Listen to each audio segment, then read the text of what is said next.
우리가 압도적으로 출제 많이 합니다. 이론하고 실기업, 무가증권.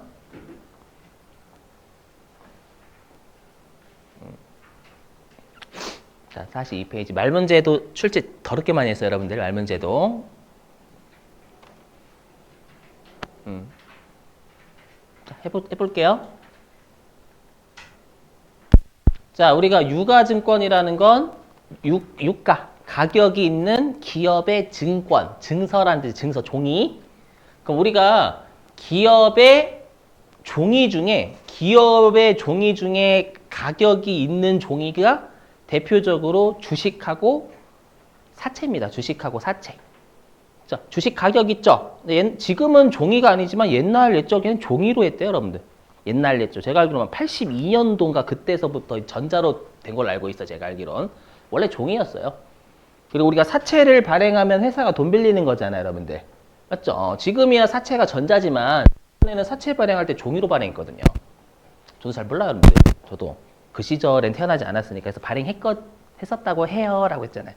그죠? 일단 저의 일단 제가 나이가 그렇게 많이 들진 않았다는 표현이고, 이걸 무조건 강조.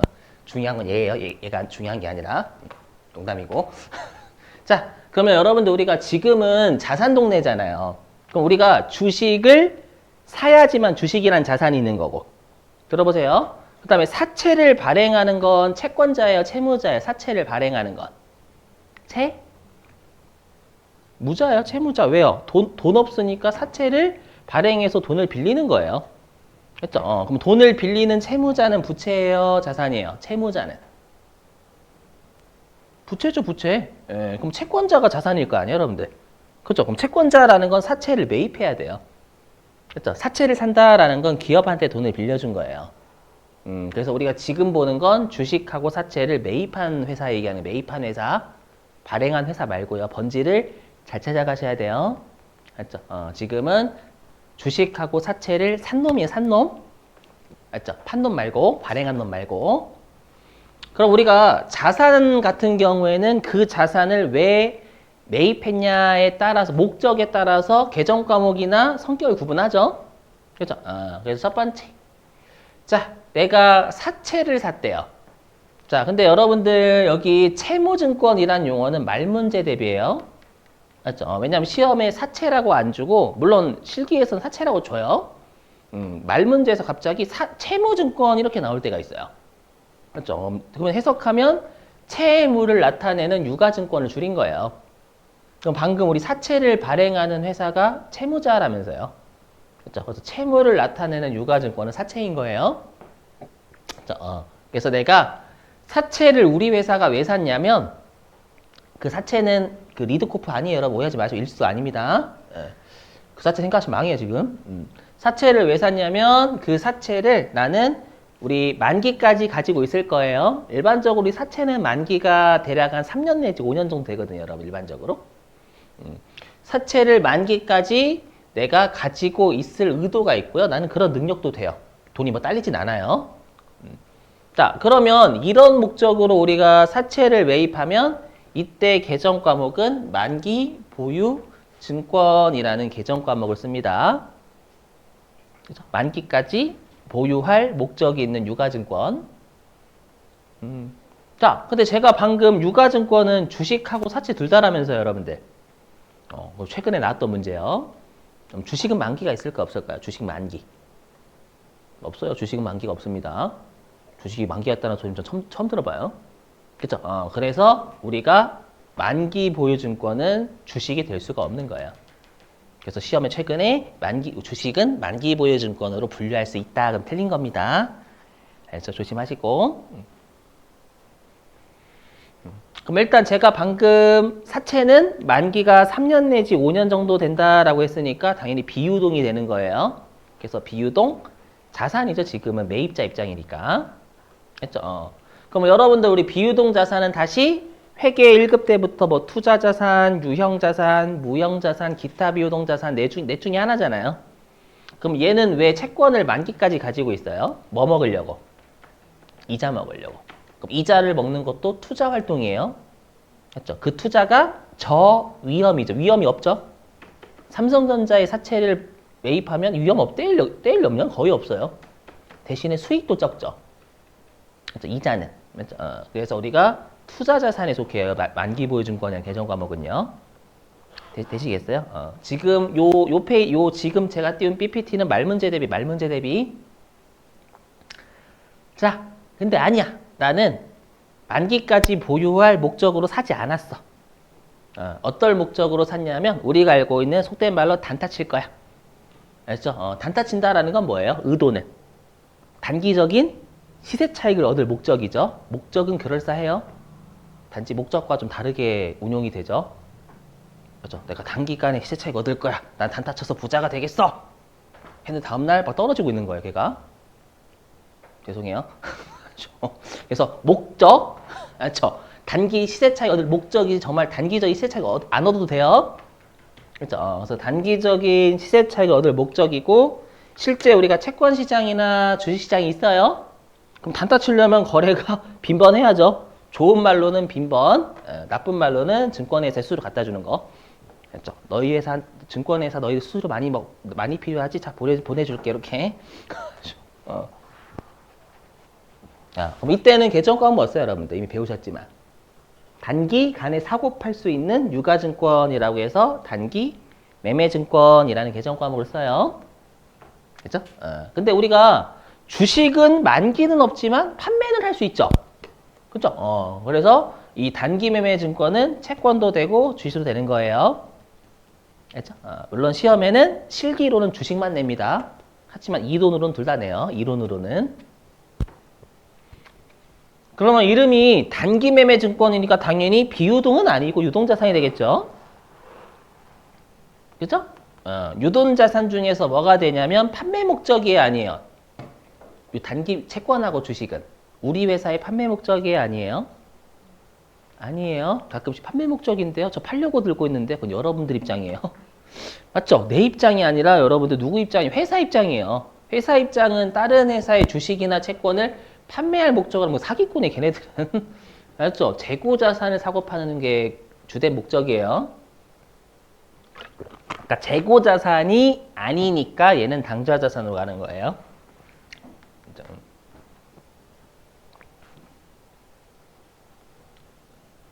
자, 근데 내가 삼성전자의 주식을 왜 샀냐면 장기 투자 목적으로 샀대요. 그럴 때 아마 여러분들이 장기 투자 목적일 때는 매도 가능 증권이라는 계정 과목으로 배우셨을 거예요. 알죠? 주로 장기 투자 목적일 때. 그럼 장기 투자니까 비유동이 되는 비유동. 장기니까. 그 주식이나 채권은 왜 사냐면 정말 투자 활동이죠, 여러분들. 맞죠? 저위험이 아니라 고위험. 맞죠? 수익은 고수익. 그렇죠? 그러니까 투자도 저위험, 저수익이 있고 고위험, 고수익이 있다라는 거예요. 그렇죠? 이렇게. 예. 그래서 지금은 마인드맵으로 말문제 대비하세요. 요 말이에요. 마인드맵 말문제. 실제 기출문제도 풀어볼 거고. 워낙 출제 많이 했어, 실제로. 자, 넘어갈게요. 그거.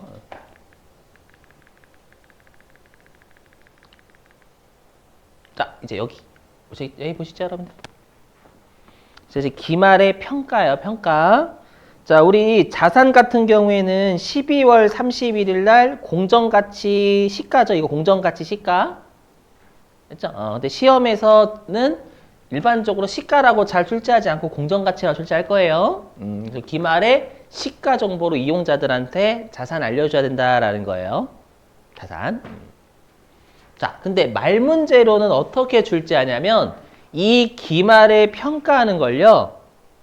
미실현 손익이라고 출제를 간혹 합니다. 말로요.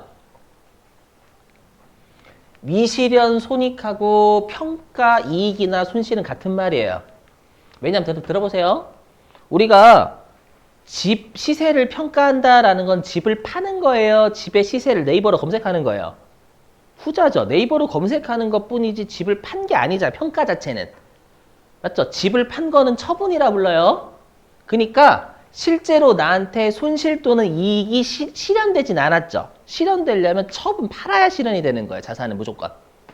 맞죠? 그래서 아직 실현되지 않은 손실 또는 이익이다라는 건 평가 이익 또는 손실만 있다는 뜻이에요. 아직 처분은 안 했다라는 뜻입니다. 아시죠? 이렇게 기억하시고. 자, 그 다음에 이제 여기요. 뭐냐면, 우리가 여러분들 단기 매매 증권은 우리 아까 분개했었지만 취득 시 수수료를 비용 처리하죠. 아까 수수료 비용으로. 그럼 질문, 손익계산서에 단기 순이익에 영향을 줘요, 안 줘요? 비용으로 처리하니까. 단기 순이익에 영향을 줘요, 안 줘요? 제가 가급적 어려운 건 질문 잘 안 해요, 여러분들. 여러분들 단기, 우리 이익은 뭐 빼기 뭐예요? 그렇죠. 수익 빼기 비용이에요. 자, 비용 처리한대요. 이게 영향을 줘요, 안 줘요? 줘요. 아니, 수익 빼기 비용이 이익이잖아요, 여러분들. 그럼 이익으로 처리, 비용이나 수익으로 처리하면 손익계산서에 영향을 줘요. 단기 순이익에. 맞죠? 왜냐하면 좀 이따 말문제 대비하려고요. 그냥 외우시는 것보다 이해하고 외우시는 게 머릿속에 오래 남아서 그래요.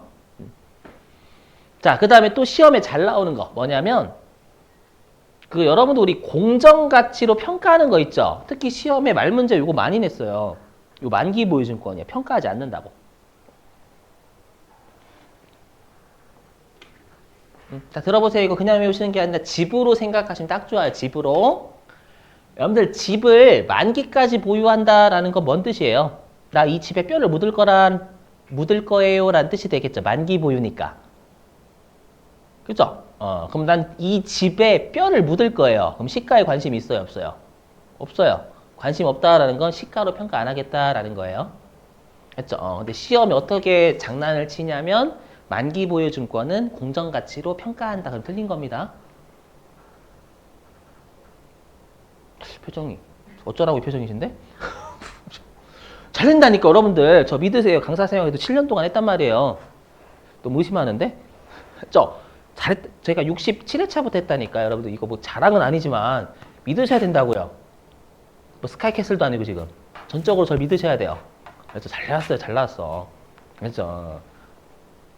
실제 여러분들 시험 보셔서 아시겠지만 제가 세무 2급은 누누이 강조드리지만 합격률은 이론하고 결산에서 좌지우지가 많이 돼요. 세무 2급은 이론하고 결산이요.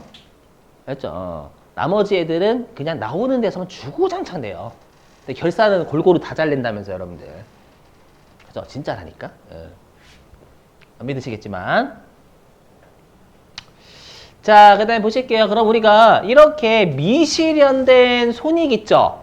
얘네들은 계속 평가를 내가 하고 싶은 날만 해요. 12월 31일마다 맨날 해야 돼요. 맨날 해야 돼요. 맞죠? 주주한테 시가 정보를 기말마다 알려줘야 된다라는 거예요. 맞죠? 그러면 그 평가가 계속 누적되겠죠. 만약에 내가 집을 10억 주고 샀는데 12억이 됐어. 다음 연도 말에. 그럼 평가 이익이 2억 쌓여야 되는 거잖아요. 그랬다가 다음 연도에 15억이 됐어. 그럼 평가 이익이 5억 쌓여야 되는 거죠. 그죠? 그래서 우리가 원칙적으로 이렇게 미실현된 손익 있죠? 요렇게 미실현된 손익, 즉 평가, 여기 미실현된 손익이 가는 곳이 어디냐면은 자본의 기타 포괄 손익 누계액이에요. 얘가 원칙이에요, 원칙. 얘가 원칙이에요. 얘가 원칙. 미실현된 손익은 원칙이 자본의 기타 포괄 손익 누계액으로 갑니다. 자, 들어보세요. 자, 일단 여러분들 누계액은 누적을 회계에서 누계라고 해요. 그렇죠? 그리고 실현되지 않은 손익을 기타 포괄 손익이다라고 하거든요. 그렇죠? 그러니까 미실현된 손익이 쌓여져 있는 금액이다 그 말이에요. 그렇죠? 얘가 원칙입니다. 다만 예외로 여러분들이 이것도 출제 많이 하죠. 예외. 예외입니다. 이건 예외. 뭐예요? 단기 매매 증권 있죠? 얘는 영업의 손익으로 처리한다 이렇게 배우셨을 거예요. 공정가치의 변동을 영업의 손익으로 처리한다 이렇게 배우셨죠?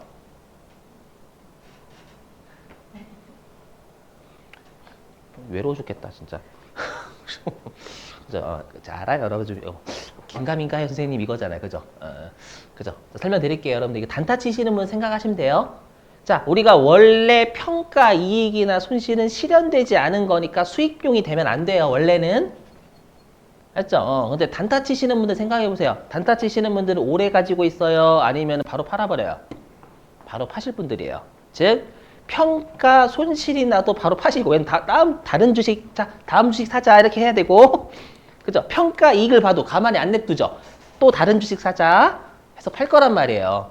그죠? 그래서 이렇게 단타 치시는 분들은요, 평가 손실이 나든 평가 이익이 나든 곧바로 처분으로 이어질 거기 때문에, 그래서 예외적으로 처분으로 이어질 거니까 이 평가 이익하고 손실은 실현된 것으로 본다라고 돼 있어요. 이해되세요? 왜 영업외 수익이나 비용 처리하는지? 곧 처분도 이어질 거니까. 하지만 매도 가는 증권은 장기 투자잖아요. 장기 투자하시는 분들은 평가 손실 나면 진득하게 기다려요. 삼성전자. 주가 떨어지는 말든 언젠간 오르겠지? 이렇게 하면서 냅두잖아요. 맞죠? 그래서 미실현된 손익이 쌓여져 있는 거, 그분들은. 맞죠? 이분들은 바로 이제 빨간색, 파란색이 없어지는 거고. 바로 팔아버리니까. 그러면 제가 하고 싶은 말이 뭐냐? 자, 보세요. 그러면 이제 중요한 거. 말 문제. 그럼 여러분 들어보세요. 내가 만약에, 자, 실제 팩트입니다. 지금부터 하는 건. 그 어떤 제가 이제 자주 다니는 그 미용실이 있거든요. 이거 맨날 사례 드는 건데 그 어머니한테는 죄송하지만 그 어머니를 희생시켜서 해볼게요. 미용실 원장님. 그분 희생해서, 그분이 그 어떤 주식이 있어요. 아무튼 그 어떤 주식이 있는데 그 주식을 200주인가? 150주 가지고 계셨대요. 한 주당 10만 원 주고 사셔가지고. 그래서 처음에는 장기 투자 목적이었어요. 즉 매도 가는 증권으로 분류했었겠죠. 아니 그냥 우리 회계로 따지면 맞죠? 어머니가 매도 가능 증권 이렇게 안 잡았겠지. 그분이 어떻게 회계를 잘 모르시니까. 맞죠? 그래도 매도 가능 증권 분류했겠죠? 회계를 하셨던 분이라면. 근데 이제 아드님이 곧 결혼을 하신대요. 결혼을 하셔가지고 그 주식을 판 거예요. 이득 한 만 원, 한 주당 11,000원 돼가지고 10만 원에 샀던 주식을 한 주당 11,000원에 팔아가지고 10만 1,000원에 팔아가지고요. 만 원씩 해서 100주 100만 원 이득 보고 파셨대요. 그랬더니 아들이 결혼하고 며칠 뒤에 8배가 뛴 거예요. 그래서 눈물이 앞을 가리셨고 저한테 뭐 죽겠다 해가지고 근데 저 천주교 그분도 천주교거든요. 그래서 매일 새벽 예배는 아니죠. 새벽마다 아침 미사를 그 마음 혼잡한 걸 이겨내기 위해서 꿈에서 떠오를 거 아니에요. 아이씨 자식이 생각나고 저 새끼 아니었으면 8배잖아. 그럼 생각해보면 8배면 제가 8배면 8천만 원. 아니에요. 관심 없으시구나. 맞죠? 그럼 그분은 어떻게 된 거예요? 다시. 매도 가능 증권을 분류했었다가 아드님 결혼하시기 전에 단기 매매 증권을 분류했겠죠? 그 처분해서 그 예식장 잡아야 되니까. 맞죠? 이거 된다, 안 된다? 안 돼요. 결론부터 말씀드리면 안 됩니다. 이걸 하고 싶었던 거, 제가 하고 싶은 건. 뭐라고 돼 있냐면, 혹시라도 내가 만기까지 보유할 채권 가지고 있었어요. 그랬다가 곧 1년 내에 처분할 채권으로 바뀌었대요. 그럼 만기 보유 증권에서 단기 매매 증권으로 다시 분류해야 되잖아요. 이거 못해요. 했죠? 그리고 방금처럼 매도 가능 증권에서 단기 매매 증권으로 분류하는 것도 안 돼요. 그리고 다시 단기 매매 증권에서 이 얘네 둘로 가는 것도 안 돼요. 이유가 있어요. 왜 그러냐면 아까 얘 때문에 그래요. 여기. 자, 왜 그러면 얘 때문에 그래요? 여기요. 단기 순이익에 단기 매매 증권은 영향을 주죠. 위쪽. 그다음에 아래쪽. 손익계산서에 영업의 수익이나 영업의 비용 처리하잖아요. 그럼 이것도 단기 순이익에 영향을 줘요, 안 줘요? 수익 비용이면 무조건 영향을 줘요, 여러분들. 단기 순이익에 영향을 준단 말이에요. 즉 제가 하고 싶은 말은 뭐냐면 단기 순이익에 영향을 줘요. 매도가 단기 매매 증권에서 다른 곳으로 단기 매매 증권에서 다른 곳으로 가든 다른 곳에서 단기 매매 증권으로 가든 단기 순이익에 영향을 준단 말이에요. 즉 회사가 지들 필요할 때마다 당기순이익을 조작할 수가 있어요. 이해되세요? 그래서 조작할 수 있으니까 단기 매매 증권 왔다 갔다 하지 말라라는 거예요. 이유? 아셨죠? 좀 이따 그 보시면 아 열심히 해야지 이 생각 드시더라고. 그죠? 꼭 기출문제 풀어야 돼. 안 풀면 증명해봐. 난 너 못 믿겠다. 이렇게. 자, 그 다음에 2번도 잘래 여기. 자, 2번은 뭐냐면 요것도 사례 들어볼게요. 자, 어떤 사람이 예를 들어 가지고 아예 쓸데없는 가정할게요. 어떤 회사가 삼성전자를 인수하겠다라고 선언한 거예요.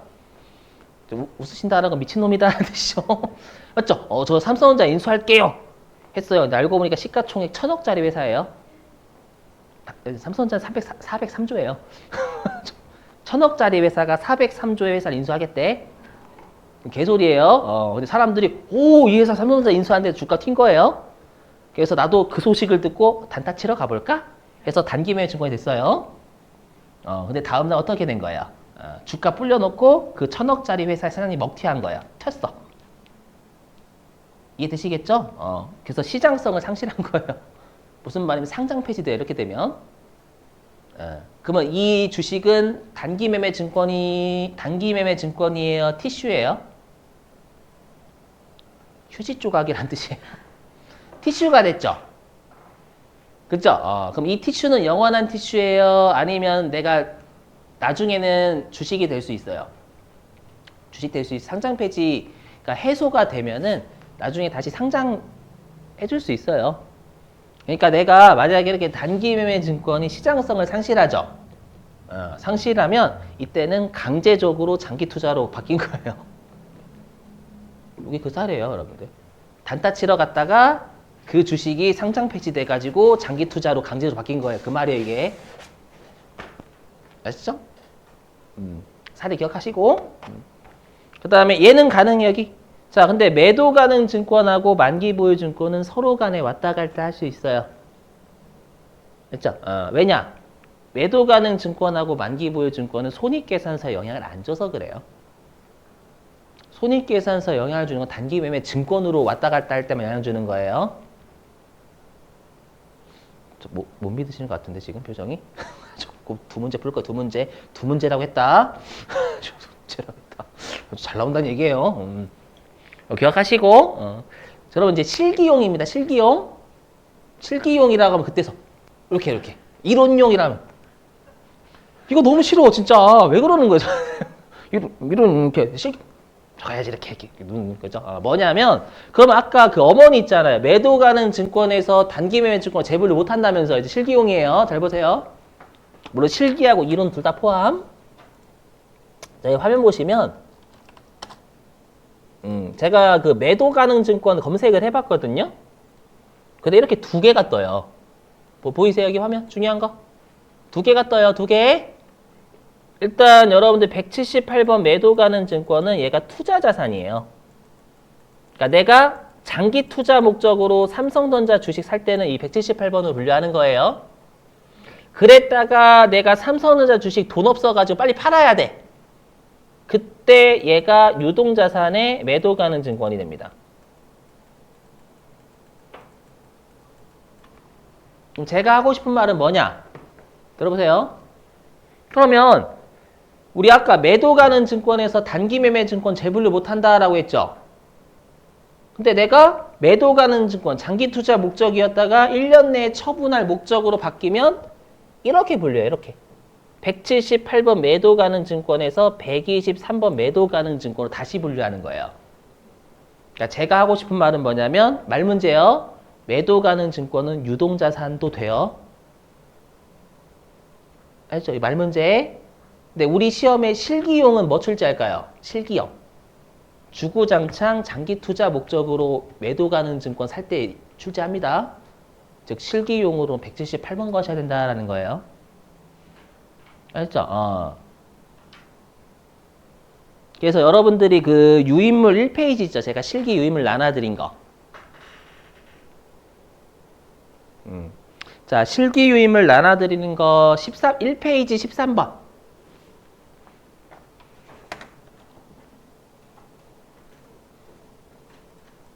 자, 1페이지 13번 가시면 거기 첫 번째 줄에 매도 가능 증권 투자 자산 보이세요?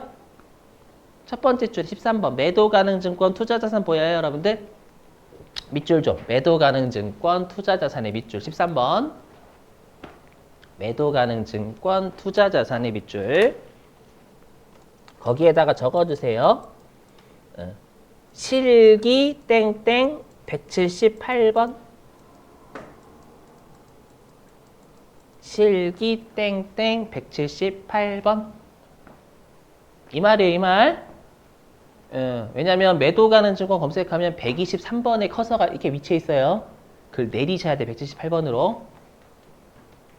뜻임? 자, 그리고 여기 화면 보시면 얘도 마찬가지. 자, 보시면 만기 보유 증권도 두 개 있죠, 이렇게. 그죠? 얘 마찬가지. 얘 투자 자산.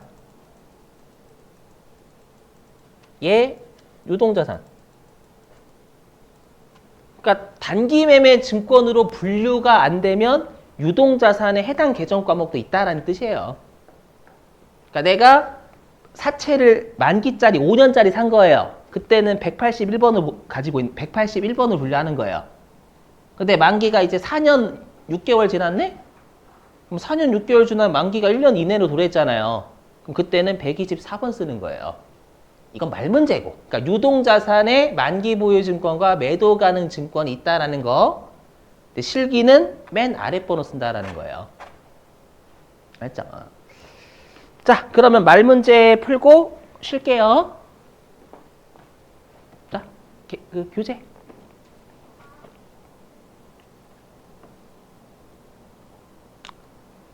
자, 교재 몇 페이지 가주시냐면 724페이지. 교재 724. 1번이에요. 교재 724페이지 1번.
몇 번이에요? 1번? 그죠? 우리 그 매도 가능 증권은 단기 매매 증권 아니죠? 그죠? 단기 매매 증권이 아니니까 취득 시점에 제공한 대가 위에 취득 부대 비용 자산에 더해야 돼요. 단기 매매 증권만 예외적으로 우리가 취득할 때 부대 비용, 수수료 비용 처리하는 거고. 자, 그 다음에 2번. 단기 매매 증권이나 만기 보유 증권으로 분류하는 매도 가능 증권이지 뭐예요? 맞죠? 셋 중에 하나? 그 다음에 동그라미 3번. 매도 가능 증권을 공정가치로 평가함으로 인해서 발생하는 평가 손실이 매도 가능 증권 평가 손실이죠. 우리 아까 매도 가능 증권 평가 이익이나 손실은 자본의 기타 포괄 손익 누계액이다라고 했죠. 그 말은 손익계산서 영향 안 준다는 단기 손익이다라는 게 단기 순이익에 영향 준다는 얘기예요. 그렇죠? 그러면 이게 틀린 말이 되려면 이게 단기 매매 증권이라고 하면 틀린 거예요. 단기 매매 증권이면 단기 손익에 영향 주죠. 영업의 수익이나 영업의 비용 처리하니까 단기 손익에 영향 준단 말이에요. 오케이? 그 다음에 동그라미 4번 보이시죠? 이거요. 만기 보유 증권은 보고기간 종료일로부터 1년 내에 만기가 도래한대요. 그럼 이거예요. 아까로 따지면 만기 보유 증권이 원래는 아까 181번이었잖아요. 그랬다가 1년 내에 만기가 도래하면 유동자산은 124번으로 분류할 수 있다. 그 말이에요. 이해되세요? 요거. 그러니까 투자자산의 만기 보유 증권이 올해 연도 말로부터 1년 내에 만기가 도래하면 이제 유동자산의 만기 보유 증권으로 분류한다. 그 말이에요. 알죠?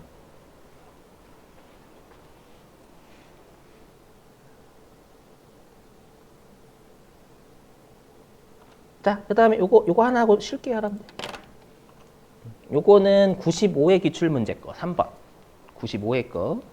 요거 한번 풀어보실래요? 여기? 3번. 여기 보시고. 여기 있어요. 3번.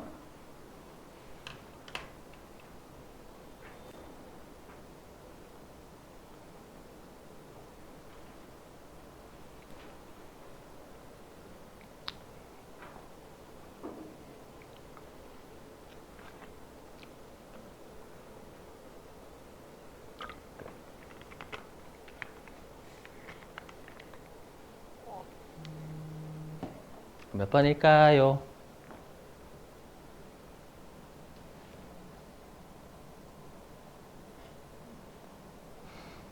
다 맞는 것 같아요. 다 맞는 것 같아요. 이래서 이론에서 당락이 자존심 많이 된다니까요. 그럴싸하거든, 다 막. 얘도 맞고, 얘씨, 문제에 답이 없는데?